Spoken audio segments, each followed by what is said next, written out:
buenas. Hoy estamos en un lugar muy extraño. Absolutamente absurdo. Estamos en el registro civil. Y de ahí nos vamos a ir a nuestra librería. Tampoco está tan complicado. Porque, por razones extrañas, por razones diferentes, por razones múltiples, muchos autores que hoy conocemos no se llamaban así. No. O cambiaron de nombre para salvarse de algo. O cambiaron de nombre porque no les gustaba el que tenían. O tuvieron que cambiarse de nombre por razones de persecución y de censura. O sea, usaron seudónimos. Y este es el programa para descubrirles decenas de historias que tienen que ver con seudónimos. Es que hay contextos, ¿verdad? Alrededor de los nombres. Cada historia es una historia. Y cuando de repente dices, no, bueno, este autor tan conocido, entonces pues no se llamaba así, o en esta parte de su vida tuvo que cambiar de nombre. Es más, nos vamos a la librería. Tururún, turún.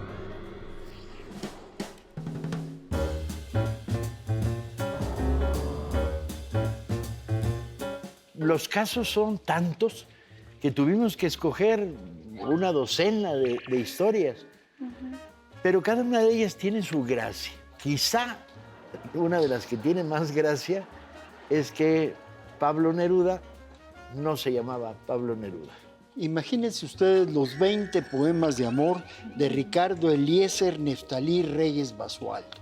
Pues ese era su nombre original. Gran poeta latinoamericano, una de las voces más influyentes de la poesía del continente. Él gana el premio Nobel en 1971 y le dan el doctorado honoris causa de la Universidad de Oxford. Su padre era un obrero ferroviario y no le gustaba la idea de tener un hijo poeta, pero yo creo que mucho tenía que ver con el propio Neruda, con que cambió. Es que su nombre estaba feo. Sí, imagínate los 20 poemas de amor. ¿Cómo era? Ricardo Neftalí. Eliezer Eliezer Neftalí Reyes Basualdo. No, si me llamo así, yo me cambio rápido a Pablo Neruda. ¿Y él? ¿Pero dónde saca Neruda? Mira, él decía, bueno, nunca afirmó tal, pero la gente decía que el nombre de Neruda venía de Jan Neruda, el escritor checo, el famoso autor de los cuentos de La Mala Estrana. En la época en la que Neruda se cambia el nombre, no había traducciones de Jan Neruda, y él dice que se enamoró de ese nombre a partir de un cuento. Pero hay otra versión. Otros dicen que lo que tenía que ver es con el capítulo 4 del Estudio en Escarlata de Arthur Conan Doyle, en donde Sherlock Holmes le dice al doctor Watson que va a ir a ver a Guillermina María Francisca Neruda, que después su nombre es Vilma Norman Neruda. Es fabulosa y mucha gente dice, ese libro sí estaba traducido. Entonces es más probable que Neruda le deba su seudónimo a Sherlock Holmes, ¡Qué distante! Si yo hubiera sido Neruda, rápidamente me hubiera adoptado cualquier cosa. Neruda, por ejemplo. Hay casos que tienen otra vertiente mucho más complicada. Uno de los más conocidos es Howard Fast. Howard Fast es un escritor, por cierto, originalmente cambia de nombre. Como judío ucraniano que llega a Nueva York, era Fastovich, ¿no? Y Fastov. Sí. Y en Ellie Island le cambian el nombre a Fast. Pero él crece como Howard Fast, o sea, ahí no está el misterio. El misterio está en cuando empieza la represión macartista en Estados Unidos, le quitan sus libros de las librerías. Se los quitan de las bibliotecas. Emiten listas negras que la industria editorial se cuadra. Dice, ya no publiques a este señor. Y empiezan a ahogarlo económicamente. Cuando tenía 30 libros en el mayor de los éxitos, y entonces empiezan a acercarlo. Termina en la cárcel por negarse a dar nombres de sus compañeros que formaban parte de una liga de resistencia, de apoyo a la guerra de España, y ese tipo de asociaciones. Y después de salir de la cárcel emigra a México, escribe aquí un par de cuentos, pero cuando regresa ya no tiene posibilidad de publicar en ningún lado. Tan es así que cuando escribe Espartaco en el sótano de su casa, tiene que hacer una edición, autoedición, y venderlo por COD hasta que el gobierno norteamericano le bloquea el COD. O sea, la persecución es a matar. Si esto le añades que de repente escribe El Dios desnudo, donde denuncia al estalinismo por la represión en Hungría y la persecución a los escritores soviéticos, todos sus ingresos de Europa Oriental se caen. Lo sacan de la biblioteca, le quitan el premio Stalin y lo mandan a la miseria absoluta, bloqueado en Estados Unidos y bloqueado en Europa Oriental. Y entonces, ¿qué hace Howard Fast? Ya en la desesperación empieza a publicar una serie de novelas notables, con el seudónimo E.B.Cunningham. Oh, eso no lo sabía. Nadie Paco. lo sabe, No. porque nadie localiza y conecta. De hecho, cuando se publican en ediciones populares en España o en México, Todos con nombres de mujeres. sus Todos los novelas títulos. todas tienen nombre de mujer. Son Margie, Lidia, Sally,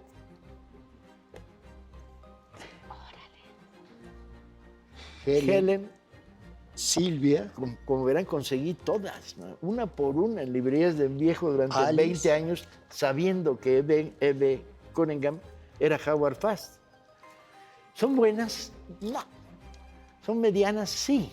Algunas graciosas, algunas con unos nuevos momentos. No tienen ningún tipo de carga social, a diferencia de todo lo que hace Fast. Son como policiaquitos, pero escritos con oficio y con talento. Y son para darle de comer a él y a su familia, a sus 2 hijos. Y luego, con el seudónimo E.B. Cunningham, produce una serie de novelas con un detective japonés. Y una novela muy interesante que escribe como Walter Erickson, usando un amigo suyo para que la presente en la editorial, que tampoco se llama Walter Erickson. De tal manera que cuando vuelve a la literatura después de la caída del macartismo, Fast recobra su nombre. Pero ahí están. Hoy, en librerías de viejo, muy posiblemente en Argentina o en México, pueden ustedes encontrar la parte oscura del seudónimo de Howard Fast, las novelas con nombre de mujer. Para que vean las cosas que se dicen aquí. El botín se elevó a $52,611. ¿Qué papel desempeñaba en él, en el golpe, Penélope Hastings? Tengo que confesar que las conseguí todas, pero no las leí todas. Bueno, pues me has ilustrado con esto. Bueno, ¿ustedes nunca tuvieron un nombre, un seudónimo? Paco, Andrés, tú como periodista. no, como periodista no, pero alguna vez escribí una novela, no puedo decir el nombre, pero era una novela de un emigrado alemán y eran los papeles de esa época muy importante en términos históricos de reivindicación de un alemán antifascista. Eso fue. Yo sí. Yo una vez en mi vida escribí bajo seudónimo la biografía de Bruce Lee. Lo que pasa es que, uno, lo hice por contrato, me dijeron, escribe esto, una revista que luego la publicó en formato de libro, que se llamaba Cine Mundial o algo así, que desapareció, y ni me acuerdo con qué seudónimo la escribí, y por más que he buscado en librerías de viejo a lo largo de años, nunca he vuelto a encontrar mi manuscrito. O sea, fue un seudónimo de Flor de un Día. Ahora, eso sí, era una buenísima biografía en 100 páginas de Bruce Lee, contando su terrible historia, la historia de su asesinato por las mafias de Hong Kong. En un momento regresamos.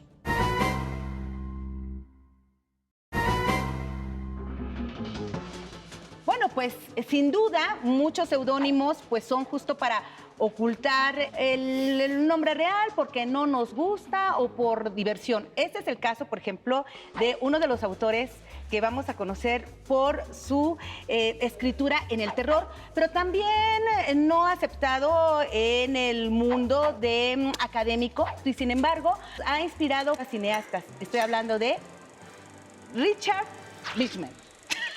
¿Quién es? ¿Quién es Richard Nada más y Lisner? nada menos que Stephen King.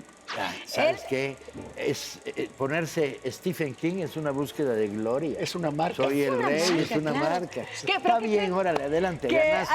hay un crítico, Scott Weinberg, que hablaba y que lo relacionaba con las hamburguesas. De la carta de las hamburguesas se podía escribir cualquier cosa. Seguramente ustedes las han de ubicar estos títulos. Rabia, La larga marcha, La carreta maldita, Maleficio, Posesión y Blaze. Estas novelas fueron acogidas de verdad, por el público muy bien, y eso le pareció muy divertido y les encantaba estar en complicidad con su editor. Hasta Sí se que la por hizo. ahí comenzaron a revisar que había cierta relación, lo cual él no tuvo ningún empacho de desmentir y dio una plática periodística acerca de que sí, él era efectivamente el mismo Stephen King. Andrés, no es el único caso. No, está Samuel Langhorne Clemens, que escribió El príncipe y el mendigo, las aventuras de Huckleberry Finn y de Tom Sawyer. Mark Twain. Sí. Mark Twain nace, se cría en Hannibal, en Missouri, que es un puerto fluvial del Mississippi. Justamente en Hannibal es el arquetipo para crear San Petersburgo, que es donde se dan las historias de Tom Sawyer y de Huckleberry Finn.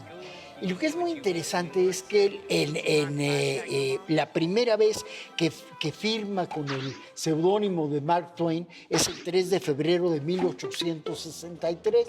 Ahora, ¿qué era Mark Twain? Él fue un piloto de barcos fluviales.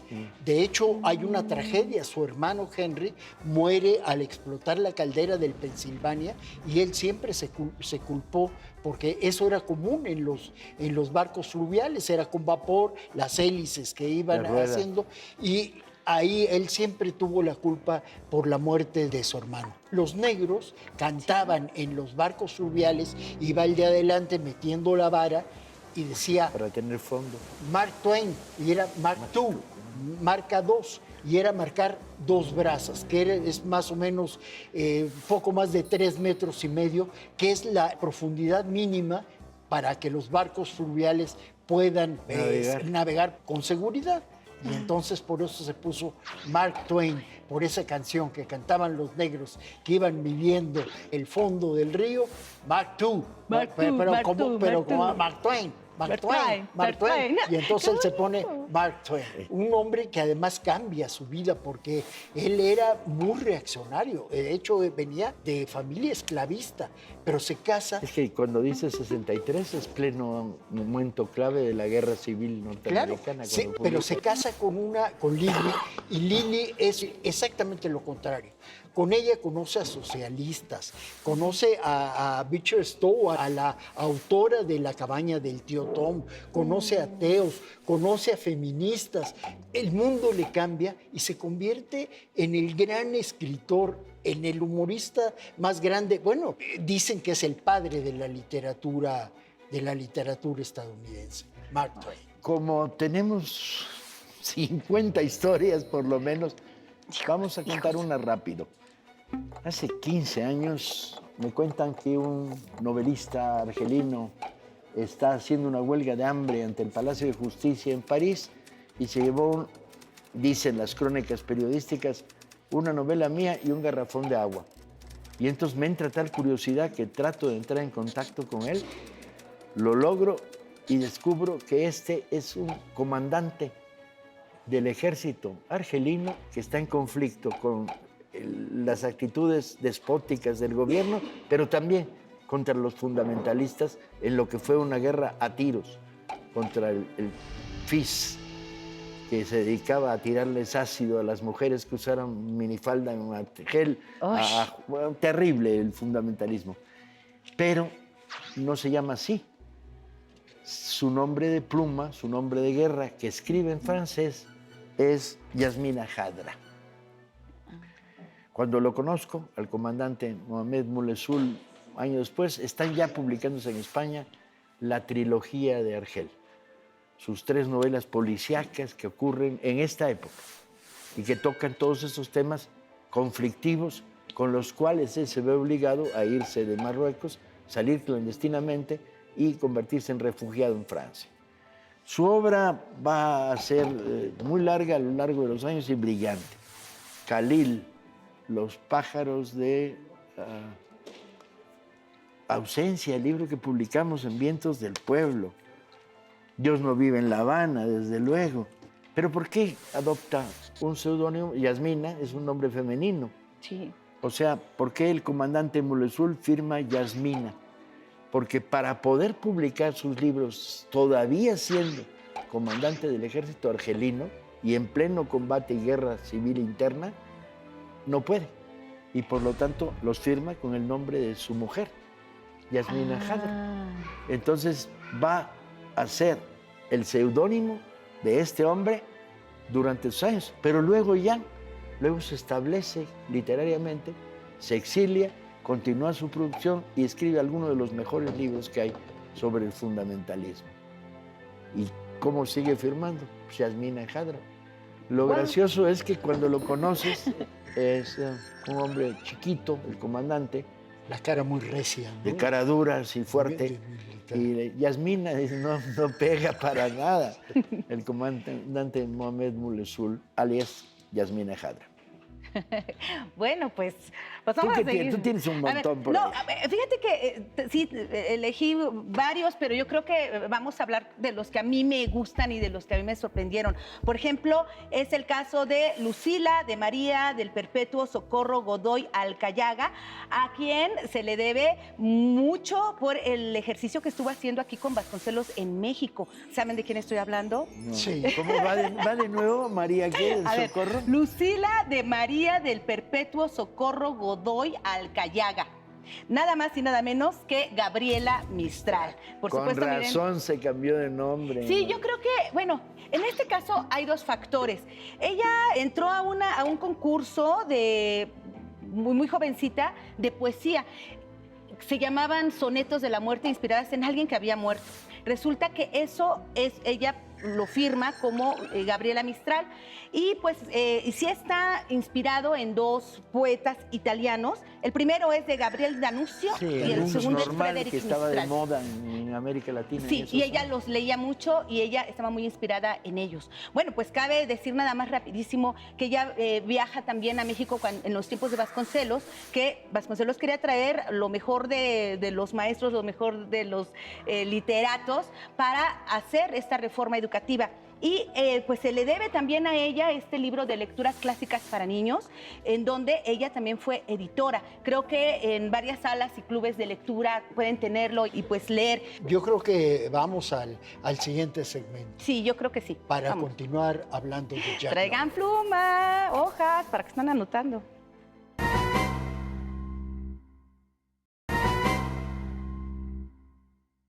Jack London nació como John Griffith Cheney y es parte de una historia muy trágica, Paco, porque de hecho él conoce a su padre, sabe quién es su padre hasta que es mayor. Su madre era música y espiritista y entonces él... Era la época.